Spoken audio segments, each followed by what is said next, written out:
friends, so it is Elizabeth and Miss May. We are back again today. It's President's Day and we had a really exciting fun-filled day of hiking. We thought this evening we might film a video on our top 5 things. Top 5 things for a newborn. Obviously this right here is no longer a newborn, 9 months old now, but we have a lot of insight because we've been through the newborn phase, and as a labor and delivery and postpartum nurse, I see lots and lots and lots of newborns every single day.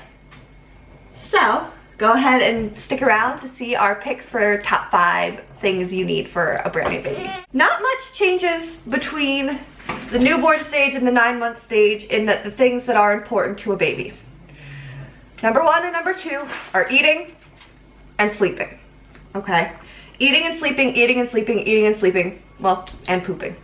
Best support eating, obviously we have bottle and breastfeeding. I don't exclusively breastfeed, so I'm just gonna go over breastfeeding.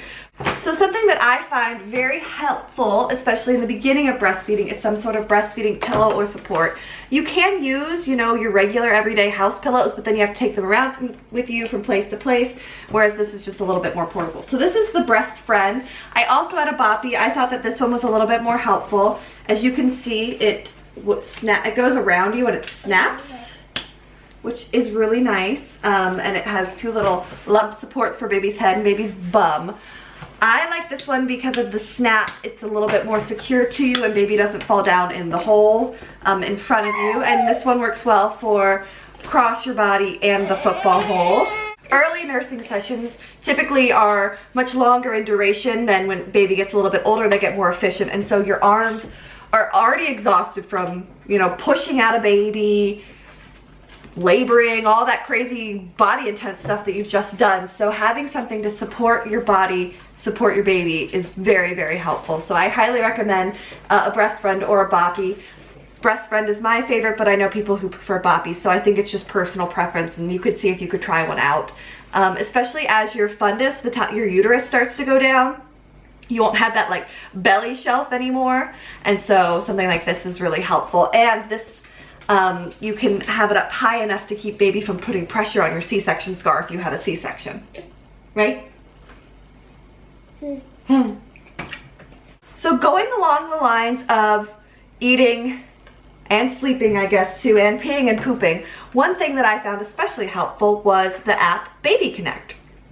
So this app, which you guys probably aren't going to be able to pick up on camera, I'll put in a screenshot here.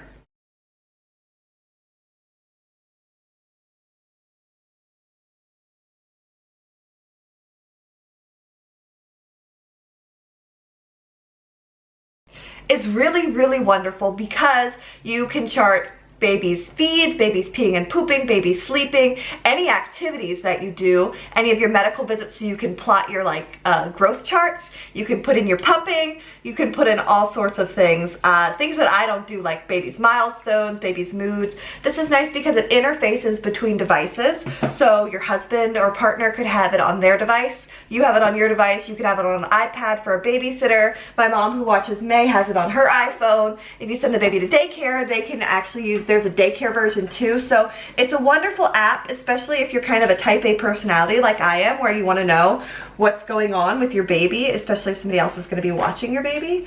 And the first thing that the doctor asks you at every single visit, at least up until the 9-month mark, that's all I really know, is how is baby eating? How often are they peeing and pooping? How are they sleeping? And so with this app, especially in those early days when you're like, I'm not even sure which breast I stopped on, when I last nursed, this app is super helpful. I think at the stage that we are at, it's more of a habit to keep putting things in there, but it is nice to kind of chart her sleep and see how she's sleeping, and then that kind of helps us to better plan our days around getting good naps. Yeah.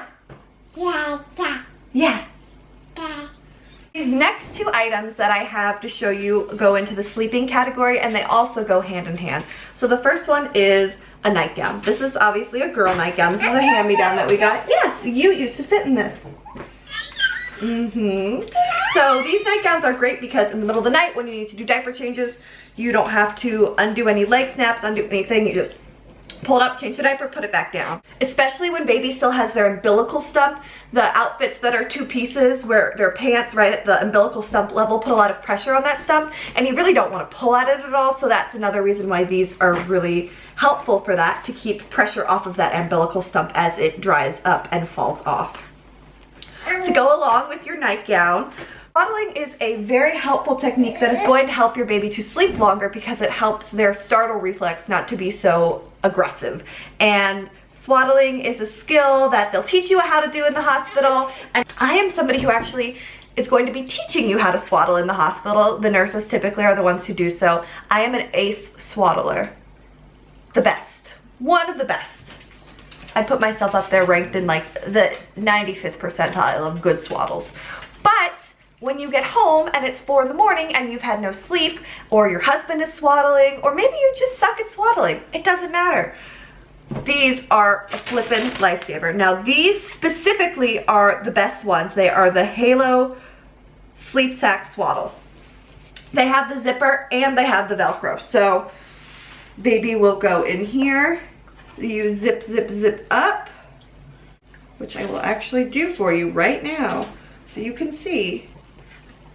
You zip it up, ta-da, and then you, yeah, ta-da, ta-da, and then you wrap their little armies down by their side and swaddle them in.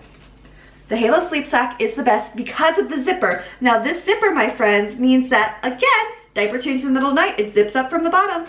Unzip, get those leggies out, change that diaper, re-zip. Those arms never have to come unswaddled, people, which is so helpful in making sure that your baby doesn't become too alert with diaper changes. Final newborn essential that I have here is one that is a little bit more non-specific. So what I have is just one example of something that I think is very helpful for a newborn. And that is what I like to call a newborn receptacle.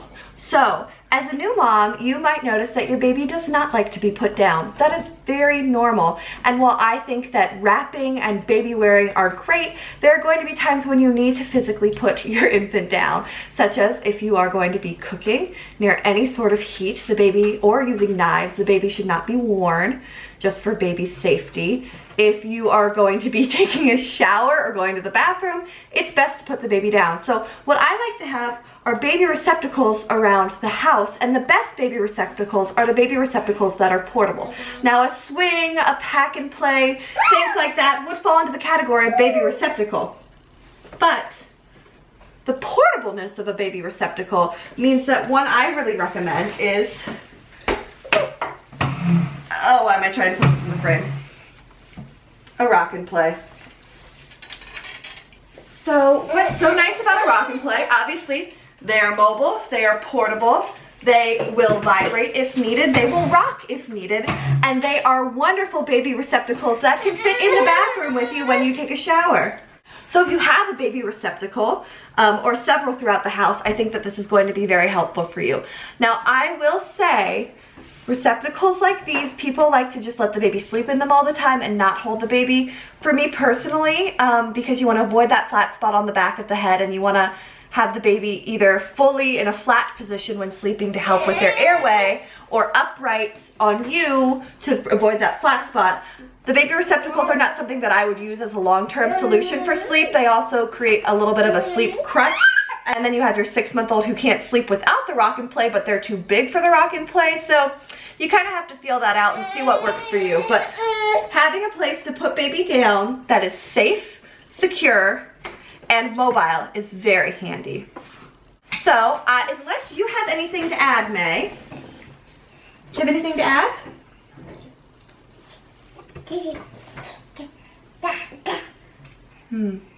She says another thing that she would like to recommend is pacifier.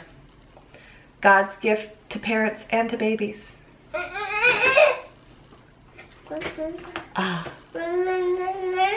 Thank you guys so much for watching, and please stay tuned for more videos. I'm uploading every day in February, either a vlog or more of my content style videos. Bye guys.